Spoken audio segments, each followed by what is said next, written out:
Thank you for joining us for the Dranesville District Community Conversation on Active Transportation, which is part of the ActiveFairfax Transportation Plan project.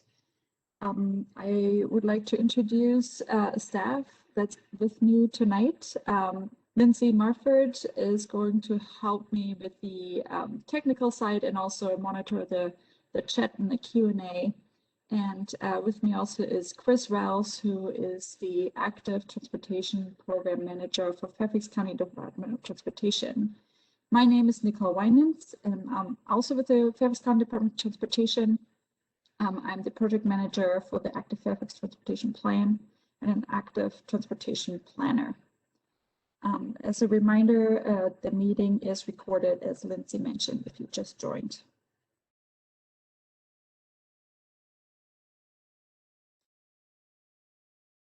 Right, the agenda for today, we will cover, first of all, some of the meeting logistics.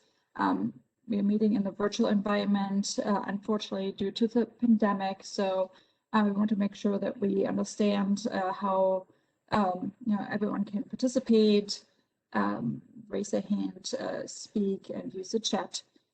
Then we will look into some of the topics of today, of course, which is active transportation. What is active transportation?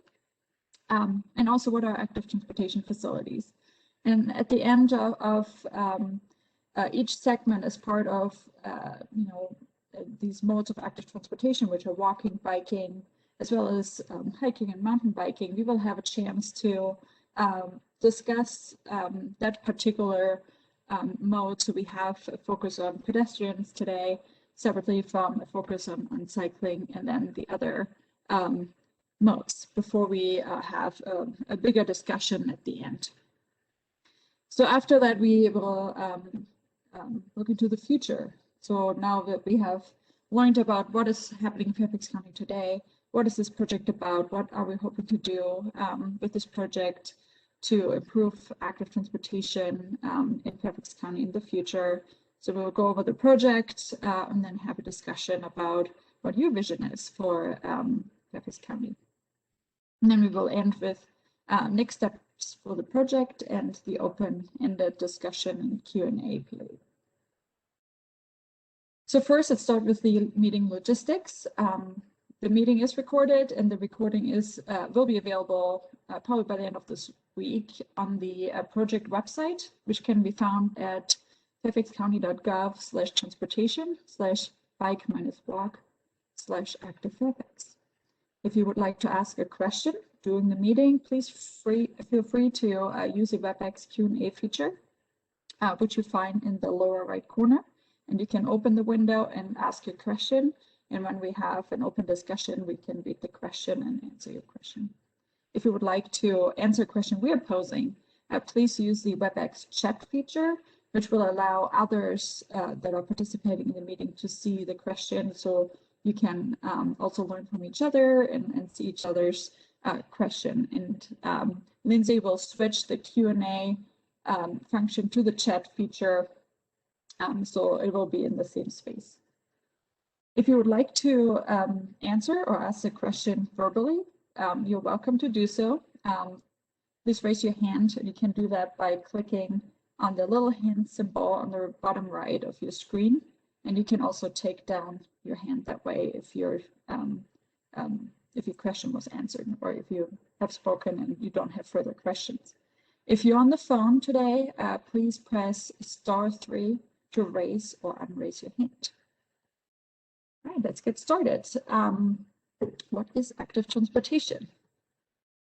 So the definition for active transportation, which is used nationwide in some shape or form that's similar, and it's really, any form of transportation that is not, driving in a car or sitting in a bus or train. So any form that is non-motorized, mostly self-propelled, and it can be for recreational or transportation purposes. Sometimes the name active transportation, the transportation part can be confusing. It does cover recreational trips as well. And that includes walking, riding a bike, riding a horse, hiking, running, rolling, for example, in a wheelchair, wheelchair, a scooter, or a stroller, and there's a whole other group of different activities that could be done. There are too many to list, but it's important to point out that there's one notable exception to the non-motorized rule. The definition does include electric micromobility vehicles, such as electric scooters, electric bikes, and electric skateboards.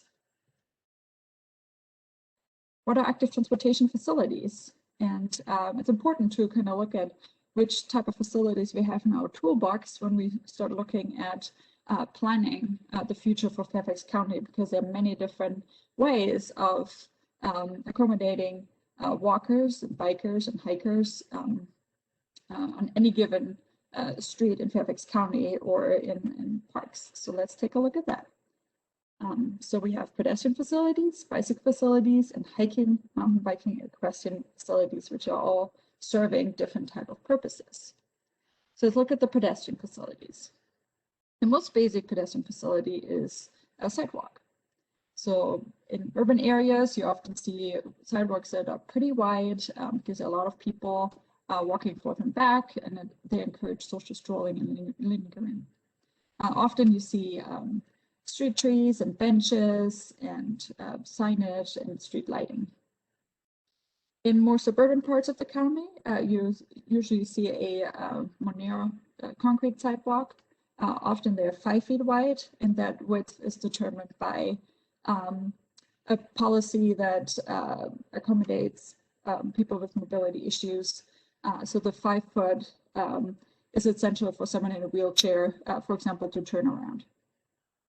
Often we don't have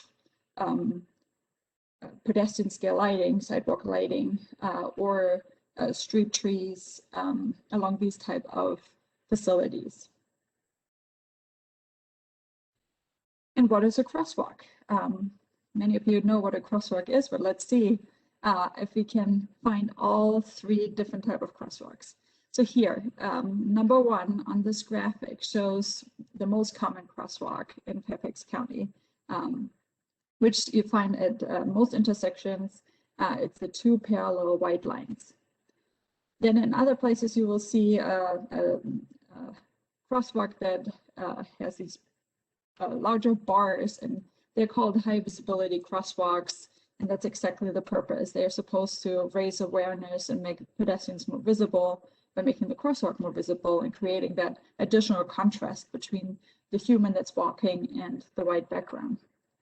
But then there's also something called an unmarked crosswalk, which has no lines at all, and that's often confusing both the pedestrians and drivers, that this is still a legal crosswalk, even though it doesn't have any markings. And we also have crosswalks that are not at intersections. Those are called mid-block crosswalks, and they're often showing the high visibility markings just because drivers don't necessarily expect a person to cross here. So they come with signage and the enhanced striping. And that is often the case when there's, for example, a trail crossing. We also have enhanced crosswalks. The one on the left is enhanced with a pedestrian safety, pedestrian refuge island that creates an additional safe area for pedestrian to wait, crossing 1 line of traffic at a time. On the right here is a pedestrian warning signal that's actually activated with the push button. It doesn't stop the cars, but it turns on a really bright flashing light. It's called a rectangular rapid flashing beacon, or short RFB. And we have a few of those in the county now. And what they do is alert drivers that pedestrians are about to cross or crossing. However, the pedestrian still has to wait until it's safe to cross because cars are not necessarily stopping. So they have to yield to the cars before they enter the road. The signalized crosswalk is where the pedestrian has a protected space to cross. So they have, they press a button and the walk light comes on and they can cross safely. The only conflict is the right turning car that has to yield to pedestrians in the crosswalk. And those are at intersections. However, we have the opportunity to also stop the cars and have that protected crossing on mid-block. And those are the this device that you see on the right here, which is new, fairly new to us in Fairfax County. It's called a pedestrian hybrid beacon, and it does stop the car when the pedestrian pushes the button. There are also pedestrian bridges and tunnels, which provide a grade separated crossing. And these are very common, particularly in the western area and across our bigger highways. Here on the left is a wolf trap road bridge, and on the right is a trail tunnel in Reston. So now we would like to hear from you how you feel about walking in Fairfax County. You can share, any issues that you have, particularly to the neighborhood, or general thoughts about your experience. What is it like to be a pedestrian in Fairfax County? So if you would like to speak, please raise your hand. If you're calling in, press *3 to raise your hand, or you can ask your a question in the chat, or give your answer in the chat.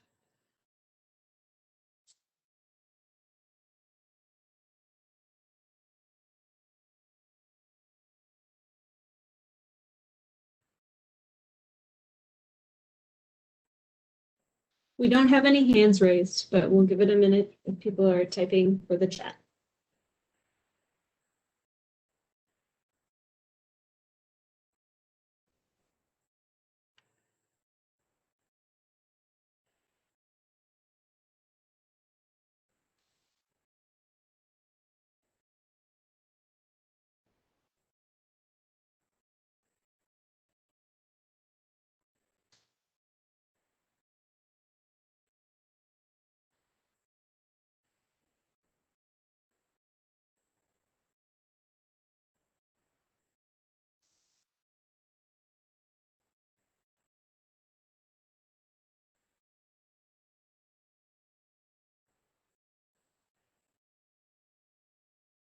Lindsay, can you see if anyone is typing?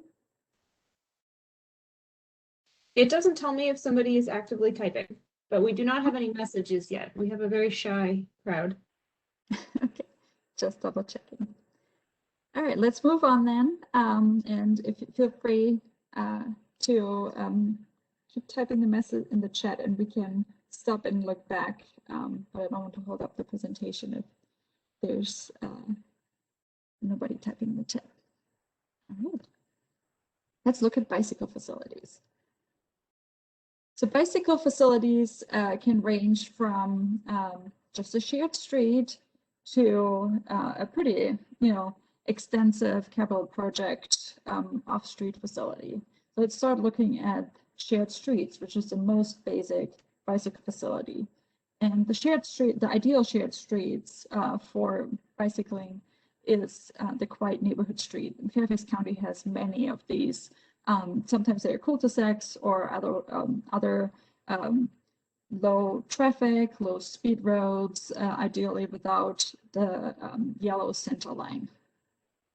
On the right here, you see a shared street that's already a little bit less comfortable.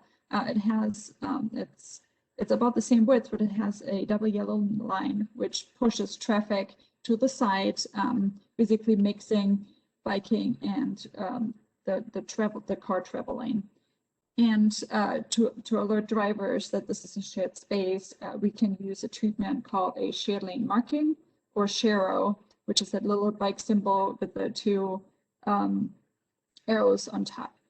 So we do use those sparingly, but there are good purposes for them. For example, when a bike lane ends and there's a little gap and then it continues, because our roads get wider and narrower in Fairfax County, that would be a good place for these, as well as this very popular bike routes that are in our more country setting, where drivers should really expect cyclists in the road, because there's a lot of use on these kind of roads. And the Clifton area is a really good example of that, as well as the Great Falls area. An extra designated space for bikes is the bike lane. So we have many of these, also in the Dranesville district. And it's pretty much just that white stripe at the side of the road with the bike symbol in it. It is not legal for drivers to park or drive in that space. So it's really primarily designated for riding a bike, and it can either be just in one direction or ideally in both directions.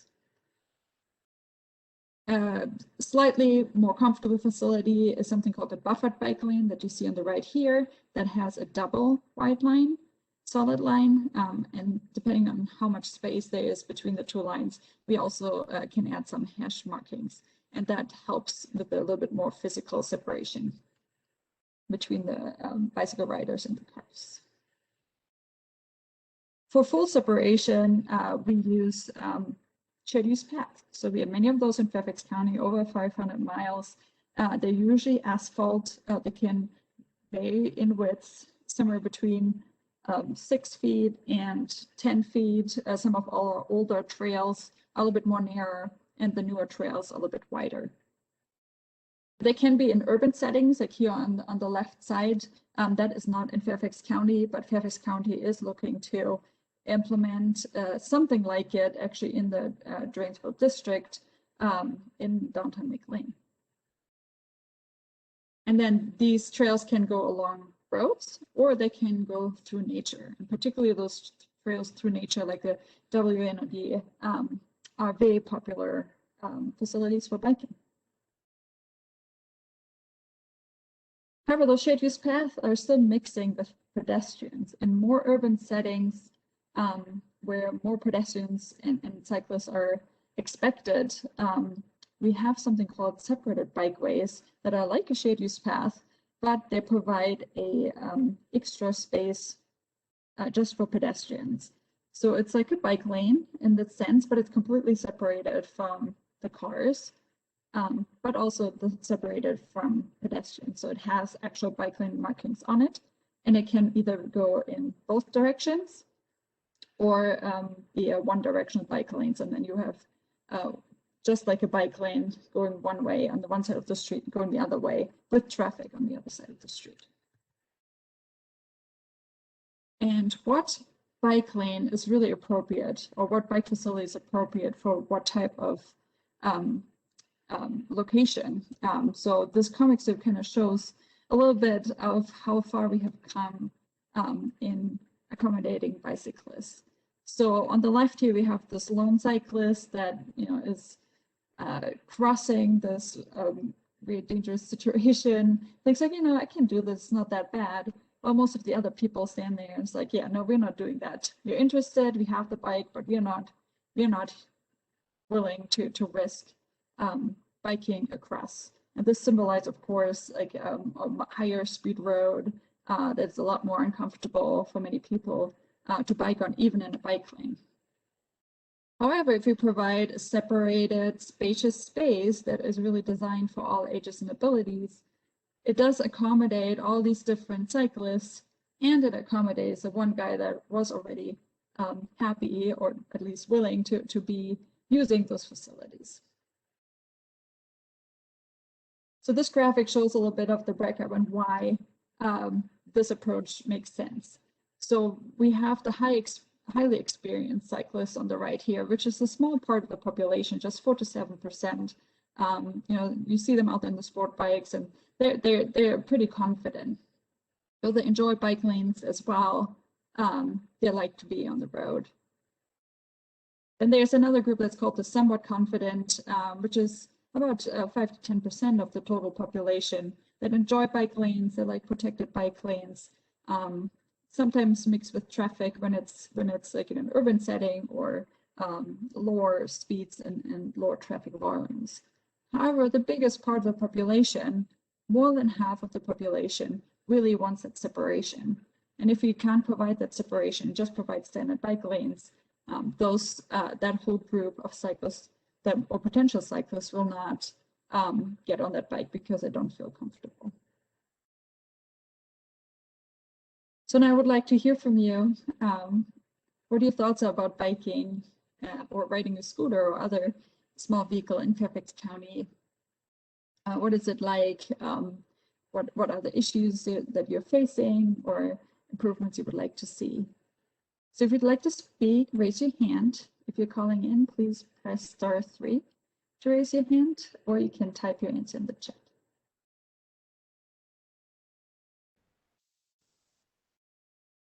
We do have one question in the chat.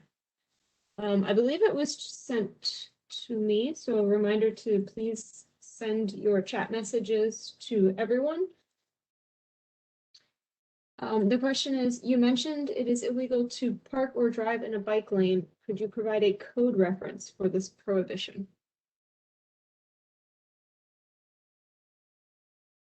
You seem to be Sorry, muted. I'm muted. Yeah, sorry. Sorry. Yes, we can provide that code reference after the meeting. I don't know it on the top of my head, but I know that our police is enforcing that provision. So we can get that to you. Who asked a question? That was Michelson.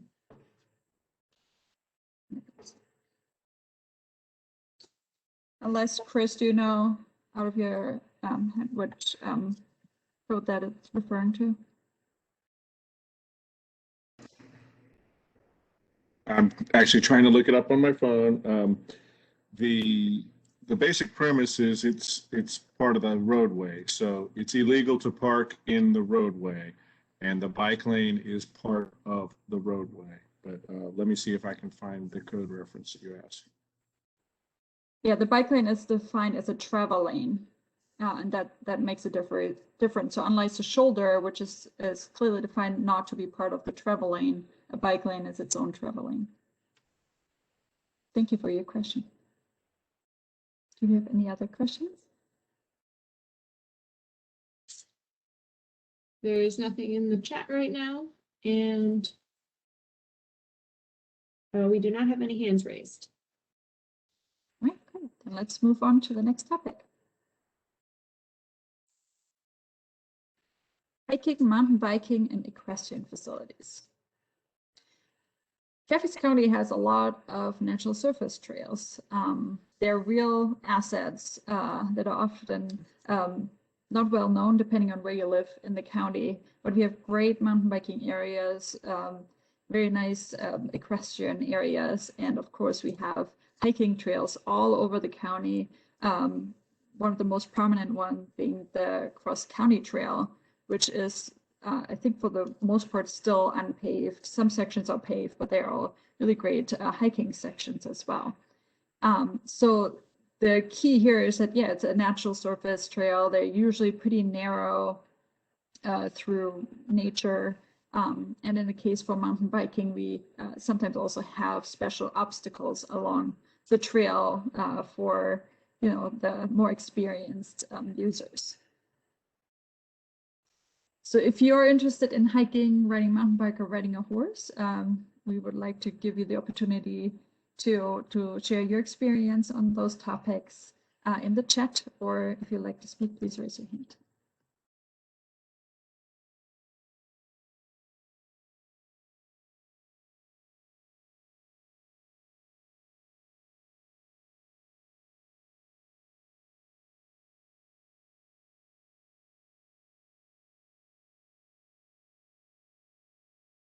All right, it seems like we don't have any questions, so let's move right along and let's look at complete streets.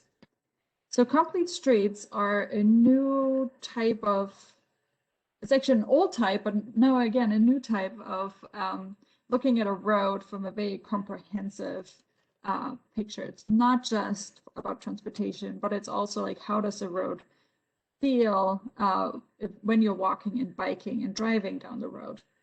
So you can see the difference of the same space. On the left, you have a road that does have bike lanes, it appears, but no pedestrian facility. There are no street trees, very little street lighting, but you see that yellow truck in the distance. On the right, you can see how the road is transformed with active transportation infrastructure, but as well as street trees and landscaping. And it really changes the setting of the road and makes it a lot more enjoyable for those humans to walk down this corridor. It's a lot less car focused, there's shade, there's lighting, it's a very comfortable space. We call this enhancing infrastructure or supporting infrastructure, and it includes street trees, street lighting, and street furniture. So let's take a look at the project. Why are we doing this project? So first, it's important to know what's currently in the plans. So we do have active transportation plans in the county. On the one hand, we have the Countywide Trails Plan, which is from the 1970s. So it's pretty old, yet it was very forward-looking. It established this vision of a countywide trails network for transportation and recreation, which today seems very current. So this is a great opportunity for us to have, because not many other jurisdictions had this forward-looking trail planning approach that Fairfax County had many years ago. Then we have a bicycle master plan, which is from 2014, which focused more on on-street facilities, bike lanes, sharrows, shared streets, but it did highlight a couple off-street trails, shared use paths that were really important as part of the transportation network. So that plan was a bit more focused on commuting, while the trails plan focused on both commuting as well as recreational amenities. Then we have special area plans, which plan out the street network, as well as the active transportation facilities along the streets for our activity centers, such as McLean, Tysons, Reston, Annandale. They laid the active transportation facilities out in a different way than the trails and the bike plan, which are in more of a network map, while in the special area plans, the facilities are drawn as a cross-section. So this project will actually digitize all these and map out all these cross-section so we can compare them to the trails plan and the bike network plan. The problem is that all these plans often have competing or different recommendations for the same location. So there are bike facilities planned in activity centers on the bicycle network plan. And there are also trails that go through these activity centers that are not necessarily mentioned in the special area plans. So this project is attempting to bring all these different recommendations together and also bring them up to date. Another new development recently in the region is the vision of a regional trail network. That is not a comprehensive plan. It's more of a regional collaboration that's led by the Capital Trail Coalition. And that coalition is made up of all the jurisdictions in the Washington, D.C. area, as well as major stakeholders like the National Park Service.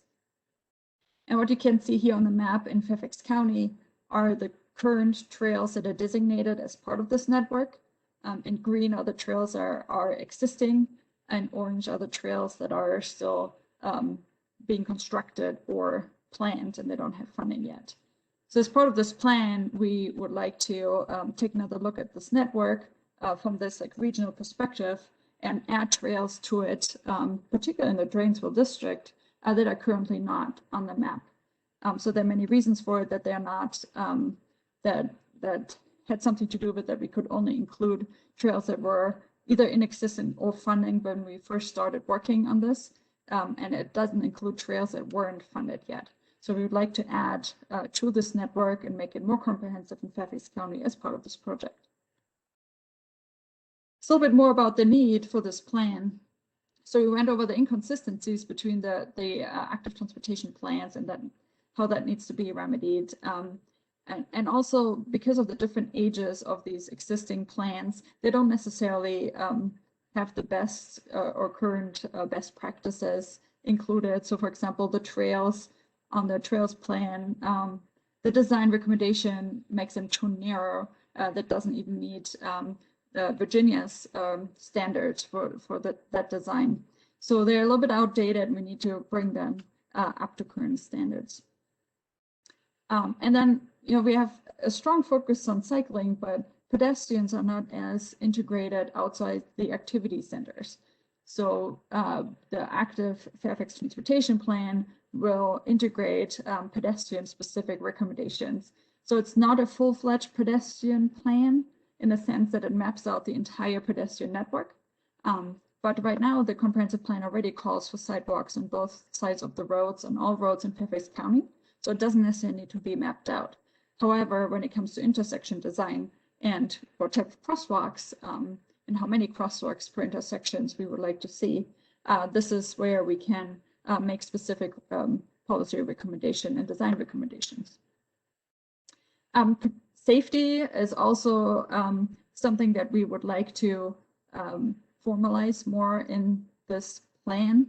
So we consider all improvements safety improvements. However, we are developing a systematic safety action plan as part of this this project to specifically look at safety improvements and design standards, for example, legal standards that can take a proactive approach to improving road safety and active transportation safety in the county. This project is split in multiple phases. Right now, it's split in 2 phases. It may actually turn out to be 3 phases, but we are in phase 1, and that's what we would like to focus on.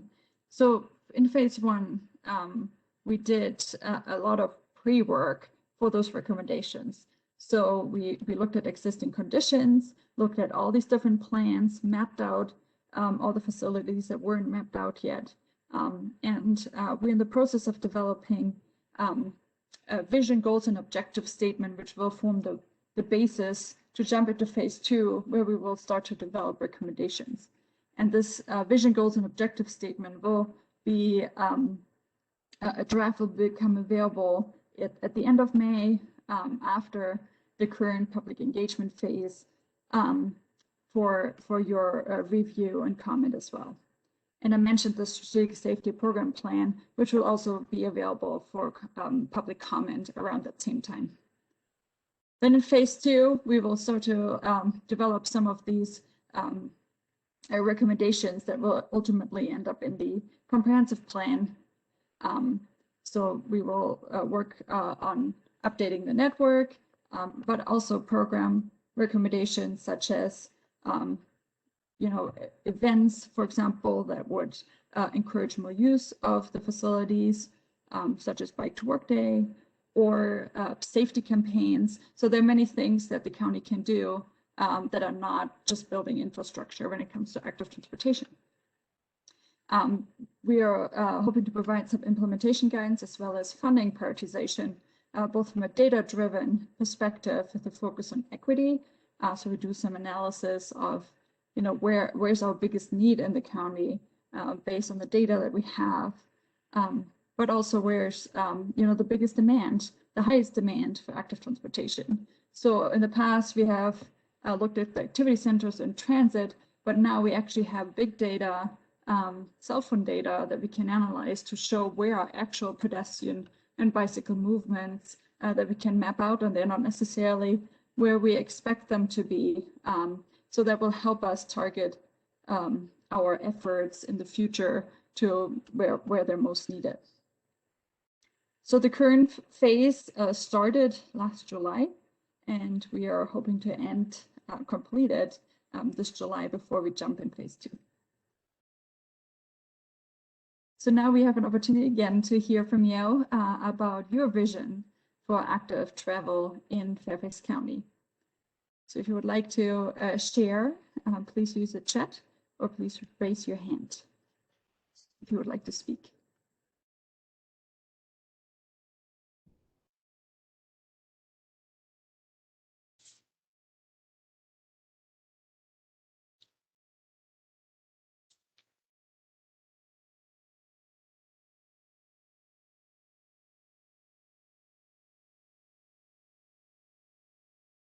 Nothing yet.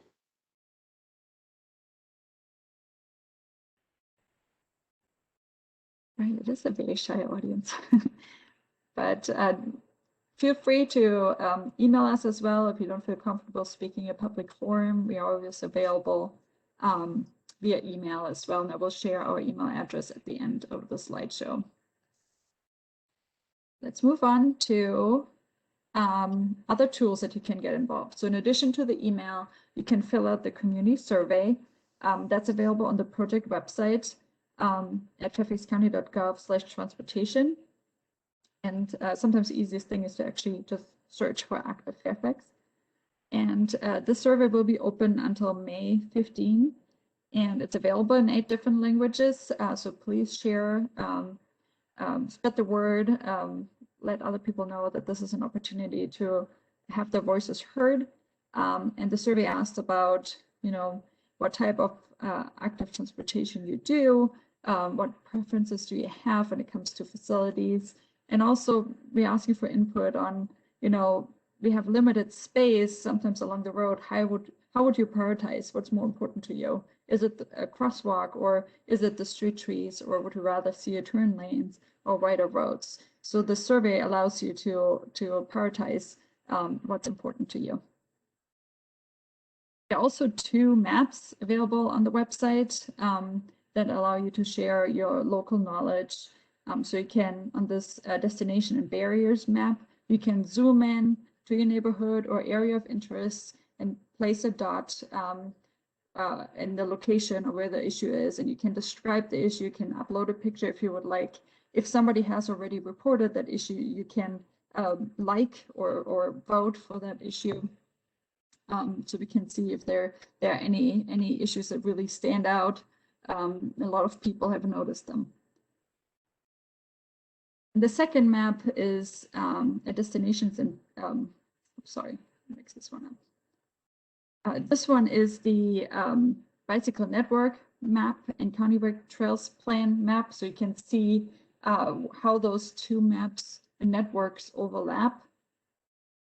And it's a pretty comprehensive network, but it's not perfect. So what we're looking for here is missing connections. Like, is there a neighborhood, for example, or destination that doesn't have a planned connection to the network, for example? So you can just draw in your the line on the map. You can choose if it should be a natural trail or a paved trail, or you can identify a street that you would like to see complete streets enhancements on.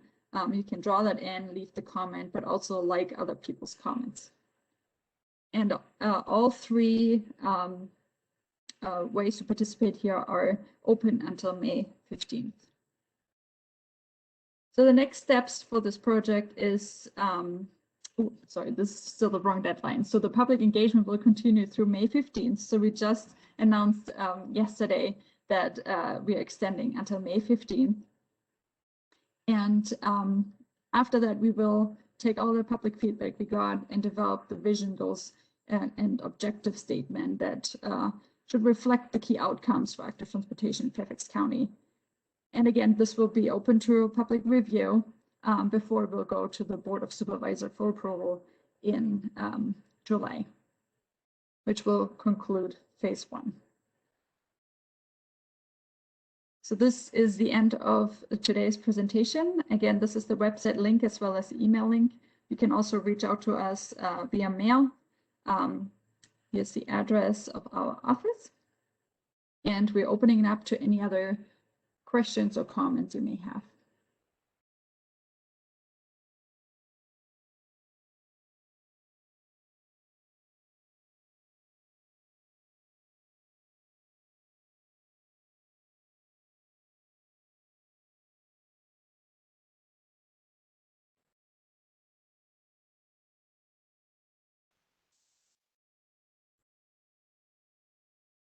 It doesn't look like we have anything right now. All right. Hearing none, I would like to thank you for attending today. I hope you found the presentation and the project interesting. Please get involved, visit the website, take the survey, look at the maps, leave your feedback there, and please spread the word about this effort. Thank you very much.